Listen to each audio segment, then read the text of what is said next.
Olá, meus amigos, sejam bem-vindos. Eu sou o Marcos Paz, aqui do canal Teologia Contextualizada. Espero que todos estejam bem com a graça e a bondade de nosso Deus e Pai. Você que tem se inscrito no canal, não deixa aí de compartilhar nossas redes sociais, Teologia Contextualizada no YouTube, divulgando aí para mais pessoas aí que você conhece. E também ah, vai lá no Instagram, Teologia Underline Contextualizada, onde a gente tem feito notificações específicas aí, com reflexões, e em breve a gente vai estar colocando vídeos aí também das ramificações teológicas. Não deixa de eh, dar o seu joinha e ao mesmo tempo deixar lá seus comentários, é importante, porque aí a gente vai observando e respondendo e criando conteúdo em cima daquilo que você deixa lá seus comentários, tá certo? Nós temos feito algumas exposições referente aí à ramificação da teologia sistemática no campo da bibliologia, tá certo? E a gente tem colocado aí algumas evidências internas e evidências externas acerca das escrituras sagradas. A gente sabe que no século XXI, as escrituras sagradas, ela tem sido aí eh, atacada de diversas maneiras. Então a gente tem colocado aí diversas exposições para trazer entendimento, compreensão, pois a gente tem a noção clara de que as Escrituras é a palavra de Deus e não contém a palavra de Deus. E a exposição que nós vamos fazer hoje, a gente vai trabalhar alguns pontos preponderantes, eita, sobre as evidências externas dentro das culturas. Nós vamos trabalhar aí uma questão da historicidade. Mas antes eu quero trazer um texto bíblico que está lá no livro de 2 Pedro, capítulo 1, versículo de número 21, especificamente, tá certo? Aqui, para você ter uma ideia, o texto bíblico fala: porque nunca, jamais qualquer profecia foi dada por vontade humana. Entretanto, homens santos falaram da parte de Deus, movidos pelo Espírito Santo. Então, o Espírito Santo de Deus moveu esses homens que são santos, separados por Deus, a falarem coisas específicas. Por que que nós estamos falando isso? Porque hoje nós vamos fazer uma exposição que vai contemplar esse assunto aqui da evidência externa, que é o quê? As evidências das profecias. A gente está falando das evidências históricas, arqueológicas, os manuscritos, né, o estudo da paleografia, que é muito importante sobre, né, os manuscritos. A gente já fez aí duas exposições aí importantes. E nessa terceira exposição temática dessa evidência externa acerca da Bíblia Sagrada, nós temos essas profecias, cumprimentos de predições divinas em inúmeros contextos sociais. Então, uma evidência externa de que a palavra de Deus é a palavra de Deus é o cumprimento das profecias. É claro que a gente sabe que no contexto cultural do século XXI, a gente entende que as pessoas, elas são um pouco desacreditadas. Algumas são até incrédulas, outras céticas, enfim. Mas a gente procura compreender as escrituras dentro de uma análise que nós fazemos documental das escrituras, e assim eu também faço, a gente estuda a autoria, o destinatário, o propósito, o tema geral, as estruturas que tem dentro do bojo do livro, né, que a gente chama de estrutura literária.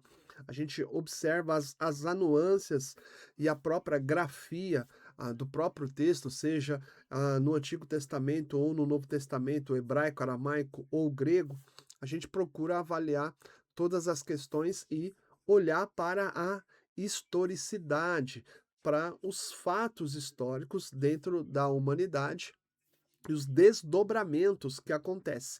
E aí, nós temos aí essas evidências das profecias. Aqui, então, a questão é muito mais forte. Se a gente já tem evidências históricas e arqueológicas, mais a corroboração da paleografia, no estudo dos manuscritos, aqui então é escancarado. Só não acredita quem não quer, tá certo? E você que tem estudado a palavra de Deus, minha oração é que você possa cada vez mais ser consolidado na palavra de Deus, pois ela é a verdade. E dentro do que nós estamos falando, nós temos diversos cumprimentos aí dessas profecias.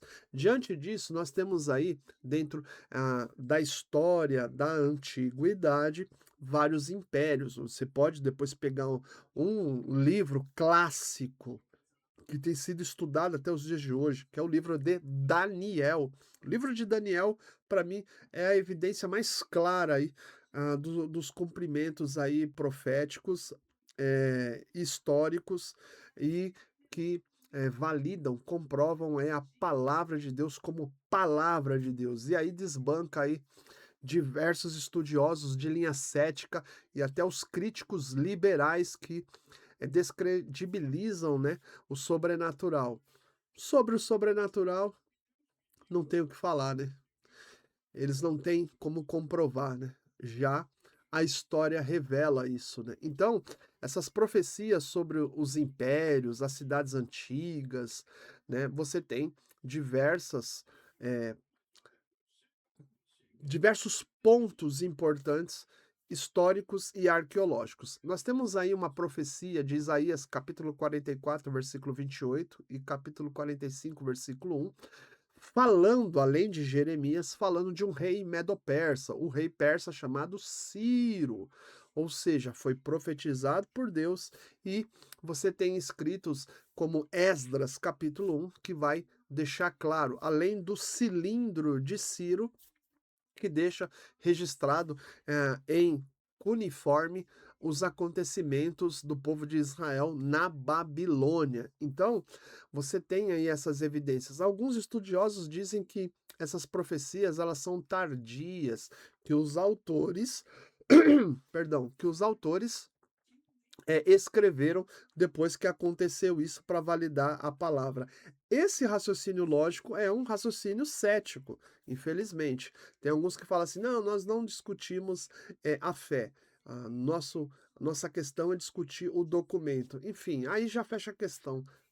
Não tem como você dialogar com alguém que tem esse pensamento, porque as escrituras elas vão mostrando essas evidências, validando historicamente e também dentro da arqueologia uma série de processos que está nas escrituras sagradas. Então, você tem esses três textos e também a história e esse cilindro que foi achado aí nos anais aí babilônicos. Você tem, por exemplo, a profecia contra Tiro, que está lá em Ezequiel, capítulo 26, 27 e 28. Você, alguns estudiosos dizem que essa profecia não se cumpriu. Às vezes a pessoa não entende que a profecia, ela tem etapas de cumprimento. Então você tem que estar ligado nessas etapas de cumprimento, olhando para fatores históricos, externos, dentro das diversas sociedades, para você ter uma ideia. Então, você tem o início dessa profecia com a destruição de Tiro, capítulo 26, versículo 1 a 21, o meio, né, da profecia, a profecia de lamento ao naufrágio de Tiro, capítulo 27, versículo 1 a 36, né, pois Tiro era uma cidade pujante, comercialmente importante, para você ter uma ideia, e o fim você tem a profecia da queda do príncipe de Tiro, né, capítulo 28, versículo 1, 19. Nesses contextos, a gente colocou, dividiu aí início, meio e fim, para você ter uma ideia de que quando você vai estudar uma literatura profética, você precisa avaliar o contexto imediato, anterior, posterior e observar o que o texto está dizendo. Então, não significa que naquele momento vai acontecer. Existem outras profecias que acontecem de imediato. Outras, elas são preditas e ela vai acontecendo, tá certo? Então, para você ter uma ideia, capítulo 26, a gente colocou aí só um enunciado para você ter uma ideia.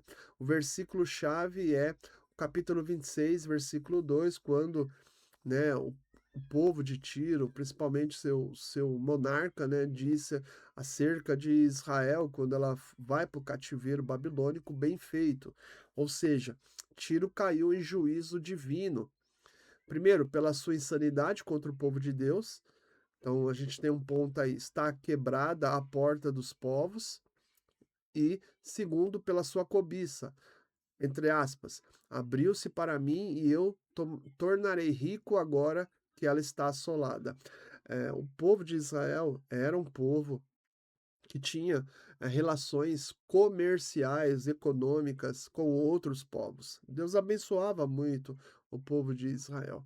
E aí você tem aí a Tiro como inimigo de Israel, do povo de Deus. Então Deus vai usar muitas nações contra Tiro. Então você tem isso lá no versículo 3, para exercer o quê? Juízo de Deus contra essa nação.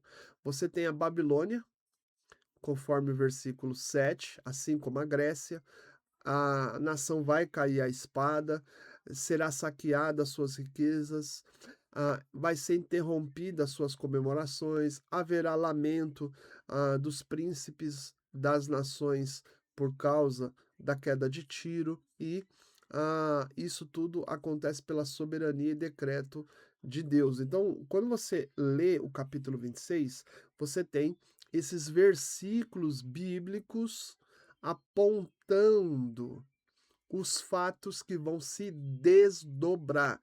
Aí você tem que ter paciência para fazer a leitura. Você não pode fazer uma leitura corrida, rápida.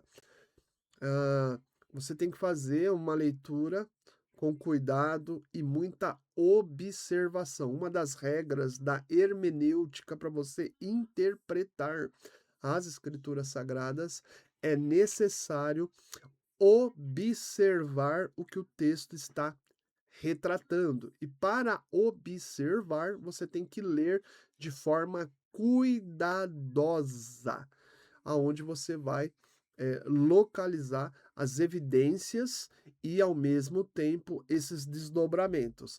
Você tem no capítulo 27, o versículo-chave, é o capítulo 27, versículo 27. Então, Tiro ele vai naufragar como juízo divino. Essa nação ela vai perder essa pujança econômica. É interessante quando você estuda, principalmente o capítulo 27, você percebe a arrogância, né? É uma cidade muito próspera, então você tem aí, eu coloquei aí alguns pontos aí, por exemplo, uma frota naval muito luxuosa. Você tem essas evidências entre os versículos 5 e a 7. Você tem mercadorias diversificadas que eles, né, fazem dentro do comércio antigo, capítulo 27, versículo 12 a 25. Você tem recursos humanos entre os versículos 8 a 11, remeiros, pilotos, calafates, um exército muito bem preparado, vigias e torres. Você tem diversas nações fazendo comércio com eles, no versículo 12 a 25, nações antigas, eu coloco aí para vocês aí, ó, Javã, Tubal, Meseque, Torgarma, Dedã, Síria, Judá, Israel, Damasco, Elbom, e são inúmeras aí. Então, o capítulo 27, ele também precisa ser observado com calma, onde você vai percebendo que a profecia ela vai tratando alguns elementos importantes dentro desse contexto aí que nós estamos falando para vocês, né? É importante dizer isso, né?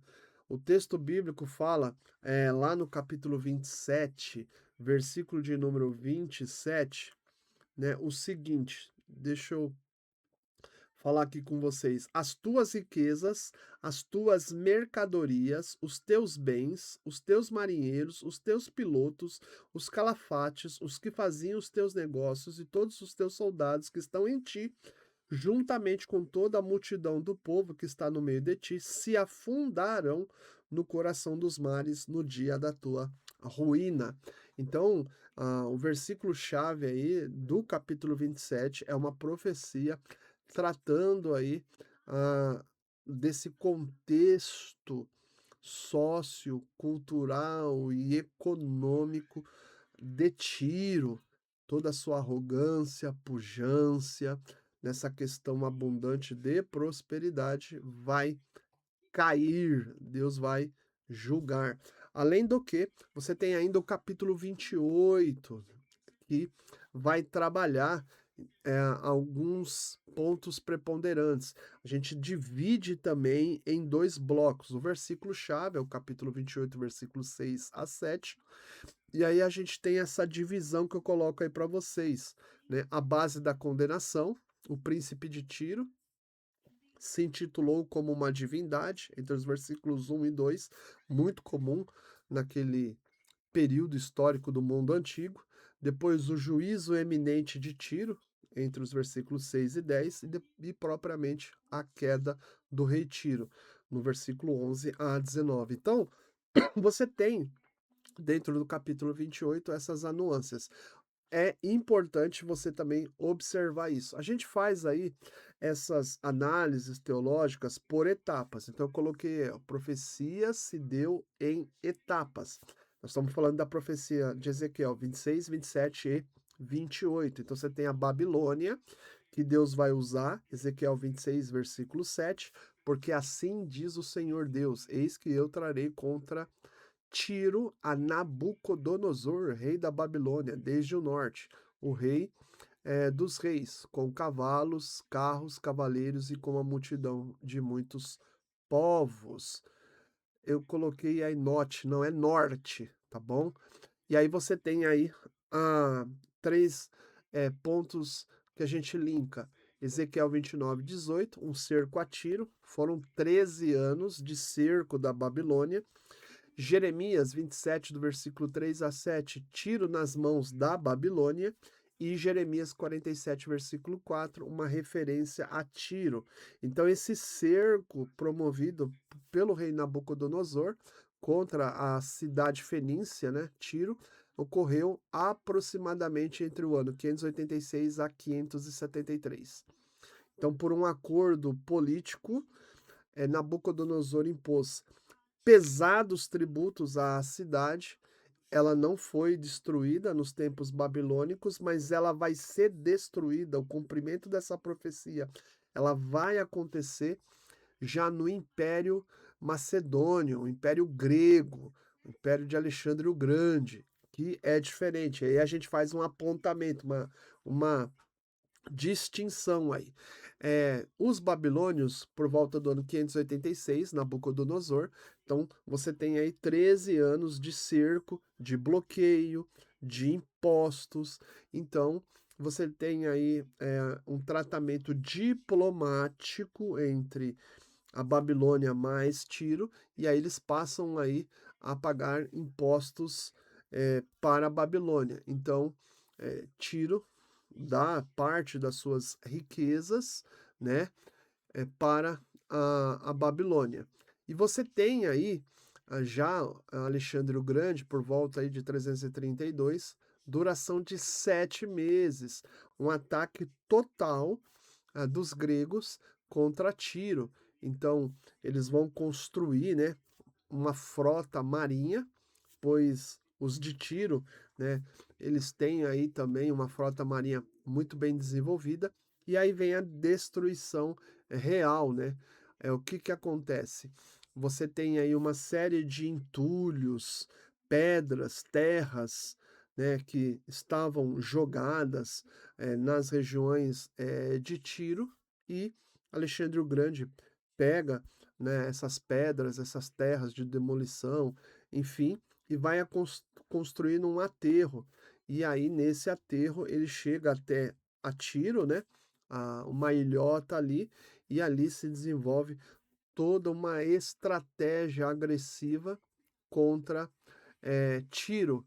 E aí Tiro sucumbe nas mãos dos gregos. Então você tem a profecia se cumprindo na sua integralidade. Então a gente disse anteriormente que as profecias elas vão acontecendo de forma eh, por etapas. Então a gente precisa entender o contexto do texto.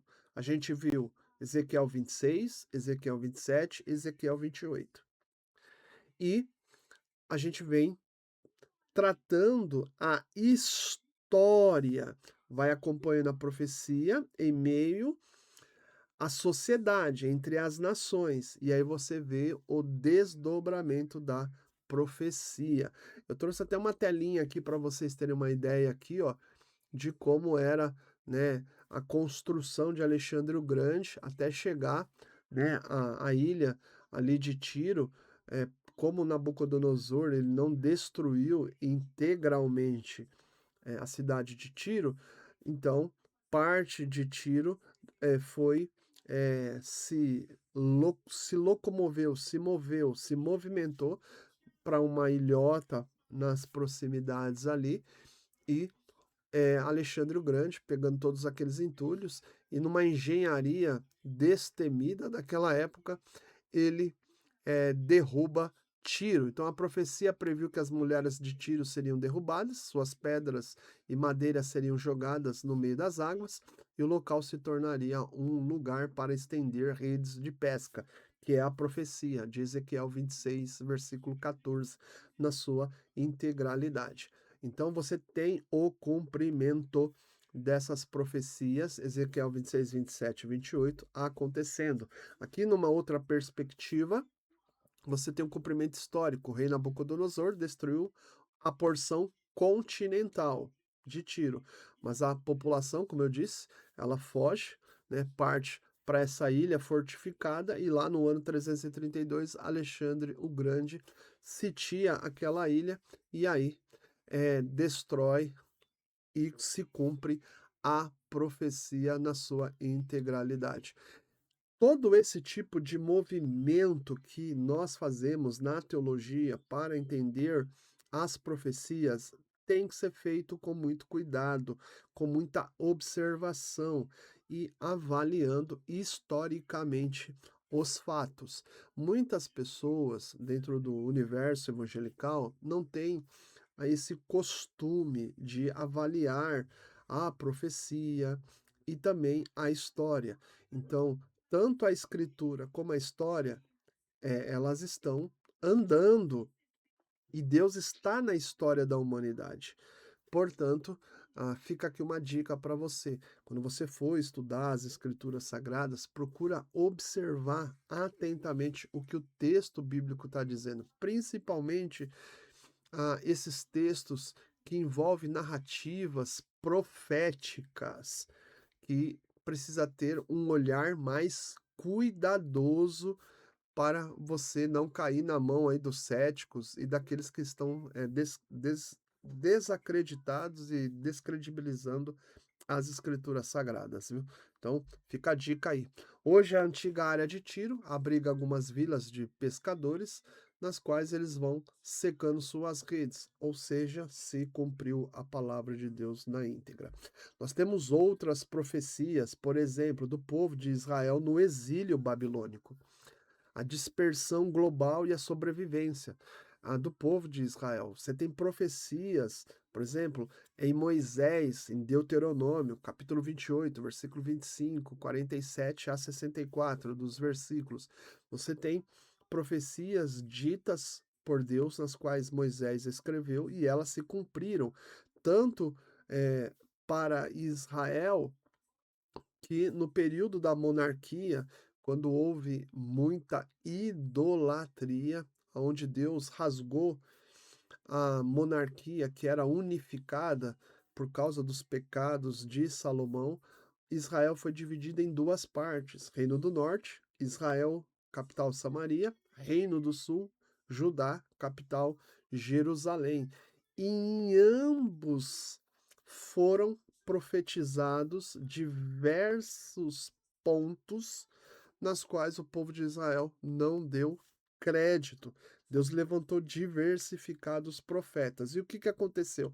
Aí eu coloco para vocês aí, Amós, capítulo 2, versículo 6 a 8, capítulo 5, versículo 21 a 27, Oséias, capítulo 9, versículo 17, profecias específicas para o Reino do Norte, Jeremias, capítulo 25, versículo 8 a 12, Miqueias, capítulo 3, versículo 12, Isaías, capítulo 1, versículo 2 a 4, capítulo 39, do versículo 5 a 7, profecias específicas, entre outros profetas, para Judá, que é o Reino do Sul. Então eu trago um mapinha aqui para você ter uma ideia. Então o Reino do Norte, Israel, capital Samaria, ela vai cair nas mãos de um rei assírio chamado Senaqueribe, lá no ano de 722. Segunda Reis, capítulo 17, versículo 1 a 41. Então houve profecia para o Reino do Norte aproximadamente 205 anos, de 927 a 722. Houve profetismo em Israel, mas Israel não quis. Os pecados de Israel foram terríveis. A partir de Jeroboão, ele instituiu dois bezerros, né, para fazer seu centro religioso, para que os habitantes do Reino do Norte não fossem até Jerusalém glorificar a Deus. Já no Reino do Sul, caiu nas mãos de Nabucodonosor, que era um rei babilônico, por volta do ano de 586. Segunda Reis, capítulo 24 e 25. Nesse ponto específico, o Reino do Sul ouviu 340 anos de profecias. Também sucumbiu, não ouvindo as escrituras sagradas, as profecias, não deu crédito à Torá, à lei do Senhor, à lei de Moisés, e, portanto, é, entraram numa rota muito complicada de idolatria, feitiçaria e tantas outras coisas. É uma história muito pesada, muito complicada.